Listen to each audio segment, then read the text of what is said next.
Hello, yeah, I'm Father Francis Ferry. I'm from a place called Donegal in Ireland. I'm a priest in Donegal. I'm there for I'm ordained now 12 years, so I'm happy to be a priest now in Donegal. Our Lady, Blessed Mother, for me, naturally a mother and a friend, and somebody who cares dearly for me, somebody I trust with all my heart and my vocation.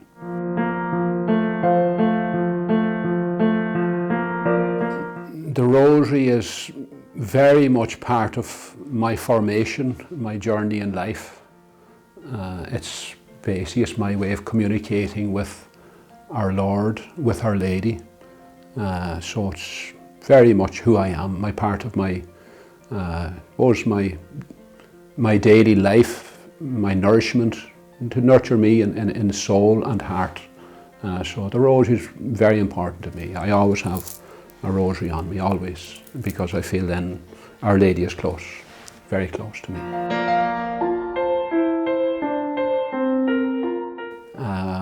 I think it is worth it, yes. It is something, yes, I cherish, something I've come to appreciate and learn from my early, I suppose, when I was young, in my childhood. We would have prayed the Rosary when I was young, stopped for a long time, then I went on pilgrimage in 1995, and I learned to pray the Rosary again, so it's something I really, it's the same thing, it goes back to pray the Rosary. Is it worth praying? Is it worth being close to Our Lady? If I want to be close to Our Lady, I pray the Rosary. Well, my favourite mystery in the Rosary is the Incarnation, the birth of our Lord. I think it's the greatest event in human history. So meditating on our Lord coming among us, and I suppose for a priest as well, I'm very linked with that mystery of the Incarnation in each and every Mass. The birth of our Lord, that's the greatest mystery, the greatest wonder of humanity, I suppose, God becoming man. But they're all my favourite. I like all.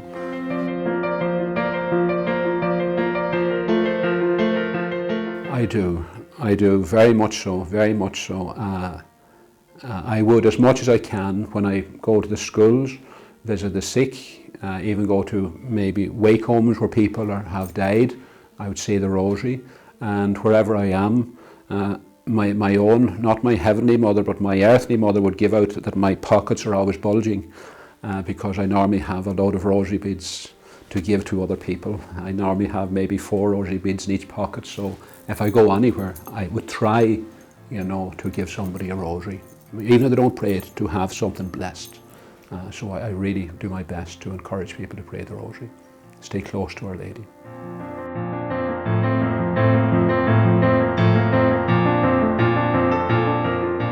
Well, I have, yeah. Well, I think of some. I would know, yeah, 1 or 2. I think, yeah, maybe when you ask that question, I think Jim Caviezel, he's the great actor who acted in The Passion. I think he was greatly changed by the Rosary. And I remember he had attributed his whole conversion to the Rosary, to Our Lady, and I think he was in Ireland. He was, when he was acting once in Ireland, it was a taxi driver was driving around Ireland who had a great faith, and he always had the Rosary hanging on the mirror of his car, I think, and he used to pray with Jim Caviezel. So I know it was through the Rosary and this taxi driver that Jim Caviezel had a great conversion. That's not something I know personally, but I say that because I was a taxi driver myself as well. And I always had them hanging on the mirror, so we have to promote it as much as we can.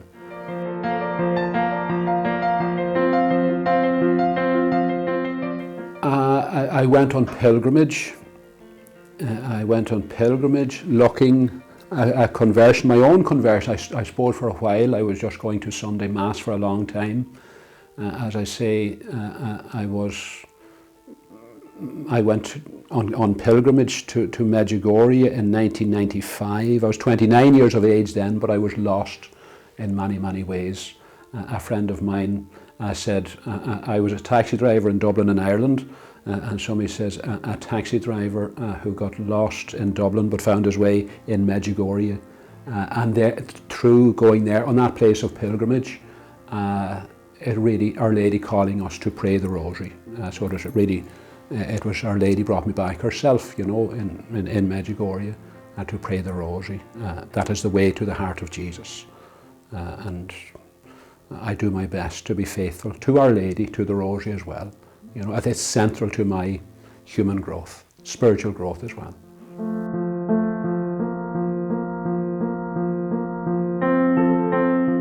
Young people, yes, definitely, or any young people who pray the rosary, it brings stability to their daily life. Any young people, it helps them to be strong, to be pure, and they get grace as well. Any of the young people I know that would be serious in their Catholic faith, Our Lady, it would be central to them, be nurtured through the rosary. I think it's not an option really for many people and young people when they come to, we need Our Lady, as you know, the rosary, it's nearly a necessity, I think. As Padre Pio says, a weapon in our time. So I think for all of us, young and old, you know, we need to pray. You know, it's a necessity. So any young people would know that are serious in their faith, I think Our Lady would be central as well. And it brings them joy. As you say, every mystery of the rosary is a joyful mystery, because Our Lady, you know, is always with us when we're praying the rosary. And for young people, that they realise that as well. It brings change of heart, I think, you know. It's something more of the heart than of the mind. So you can see, if young people want to grow, they have to pray. I always say it's the greatest form of communication of all is the Mass and the Rosary, and it causes conversion.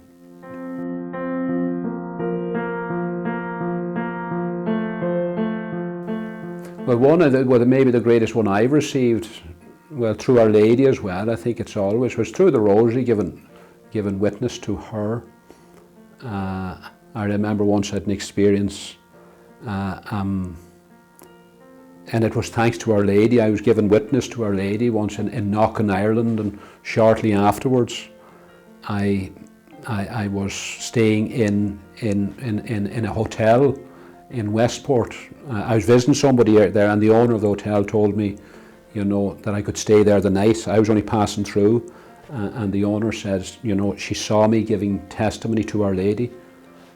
The owner of the hotel in Westport in Mayo, the Castle Court Hotel is called, and it was wonderful because I was visiting, my father and mother were staying there for the weekend, and the owner says, you know, where are you staying? And she asked me to stay in this hotel. She says, you can stay over for the night. And she brought me up to the presidential suite, the executive presidential suite in the hotel. And she says, this is yours for the night. It was the top room in the hotel. It was very spectacular, very beautiful, massive presidential suite, and it was huge. And I got up in the morning anyway, to make a long story short. I woke up in the morning. I was only ordained a year, and I looked around and I thought to myself, this is no life for a priest, but I was only newly ordained. This was an executive presidential suite. And I heard a voice as I woke up in the morning. In my thought, I said, this is no life for a priest. I shouldn't be living this lifestyle. But the room was given to me. But I thought that this is no life for a priest. And I heard a voice or an inner locution saying, but it is your birthday. And it was my birthday, and I had forgotten. So I think it was a grace through saying the Rosary, definitely, and my love of Our Lady, that I was given personally a birthday present by Our Lady. It was my 43rd birthday, but maybe my most beautiful birthday ever. And I forgot it was my birthday, but my mother didn't forget, so because I gave witness to her, and because of the Rosary and my love of her.